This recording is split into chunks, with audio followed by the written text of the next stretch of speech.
Okay, happy Friday racing, bayang karerista. At shoutout lang tayo saglit. Happy birthday kay Jackie and Joyce Cabansag. Pagbate galing kay Boss JR Cabansag, the one and only, no? So, happy birthday, Jackie and Joyce. And get well soon kay Boss Boying Balmes.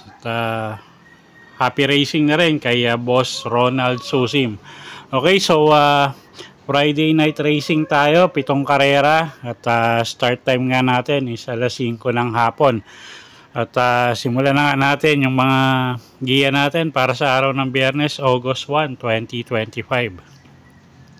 Okay, race 1 tayo. Start ng winner take all. 3-year-old and above maiden race, no? Placers, distansya 1,400 meters. Presyo isa rin natin dito yung kalahok numero 3 na si Zoom. Boji Henson yung re-renda dyan at medyo mainam nga yung kinilos nito sa barrier niya. At siya nga yung presyo is natin, isang imported horse, no? At presyo is nga natin numero 3 Zoom. Second choice kalahok numero 6 na si Uno Magnifico. Gagabayan naman niya ni Charles Reyes at medyo maganda rin yung linyada nitong kabayong to at mainam din naman yung ikinilos niya sa barrier trial niya, so tingin ko maganda rin ipapakita. Okay, so sa race 1 first choice numero 3 Zoom, second choice numero 6 Uno Magnifico. Okay, race 2 tayo, start ng pick 6. Class 5. Okay, bago yung mga groupings natin ngayon, no? 17 to 41 split. Distansya 1,200 meters. Okay, first choice natin, kalahok numero 5 na rin, no? Na si Petron. AP Asuncion yung re-renta dyan. At medyo mababa nga sa grupo yan. Tingin ko medyo lamang sa laban, no? So first choice natin yan numero 5 Petron. Second choice kalahok numero 7 na rin na si Galloping Ghost. Gagabayan niya ng regular rider niya Pati Dilema. Alam naman natin matulin tong kabayong to, so pag naka-air ito tingin ko may panalo rin, so second choice natin yan. Okay, so sa race 2 first choice numero 5 Petron. Second choice natin kalahok numero 7 Galloping Ghost. Okay, race 3 tayo. Start ng pick 5. 3-year-old and above maiden race. Non-placers. Distansya 1,400 meters. Meron tayong siyam na kalahok dito. First choice na rin natin dito, no? Yung kalahok numero 5 na si Sir Aladdin.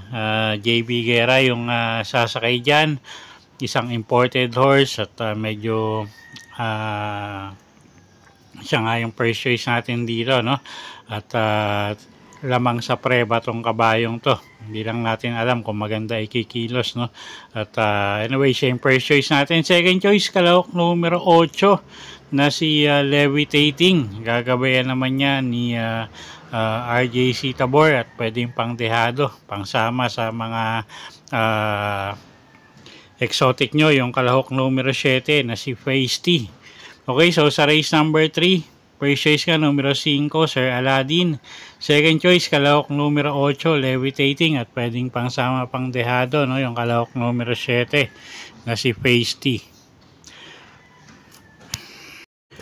Okay, race number 4 tayo. Start ng pick 4.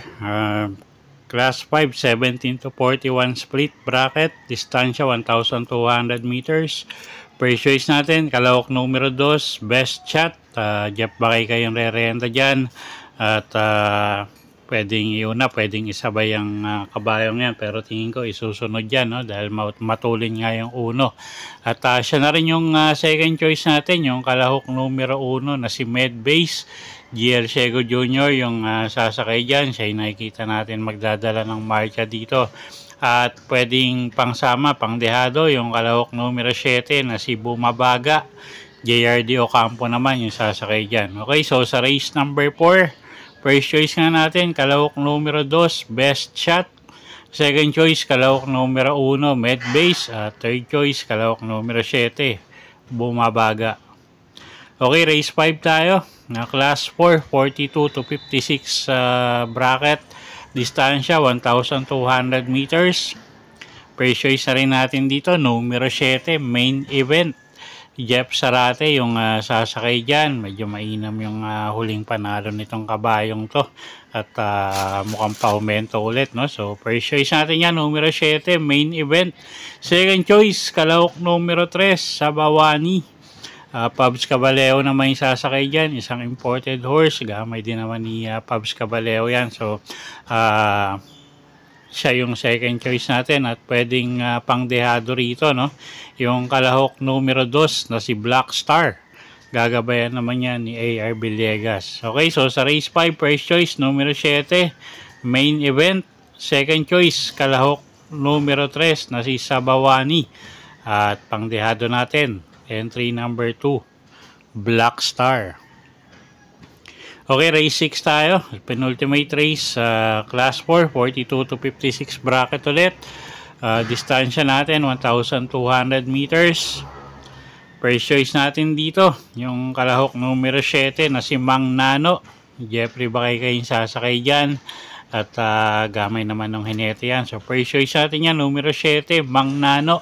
Second choice, kalahok numero 8, Morning After.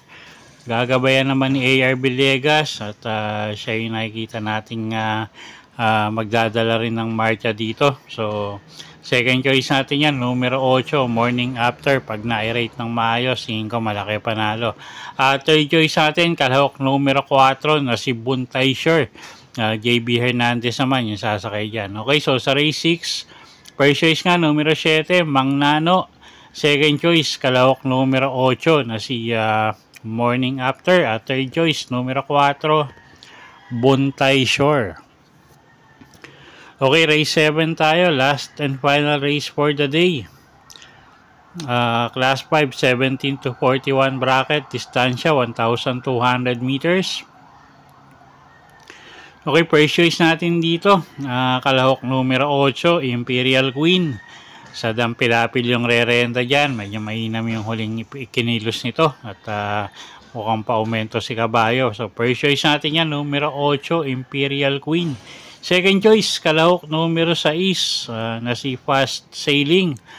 MP Cañete naman yung sasakay dyan. Medyo mababa sa grupo yan.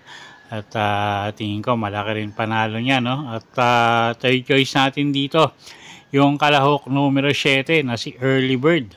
Gagabayan naman ni Ed Jordan Guerra. Okay, so sa race 7, first choice nga, numero 8, Imperial Queen. Second choice natin, kalahok numero 6 na si Fast Sailing. Third choice, kalahok numero 7, Early Bird.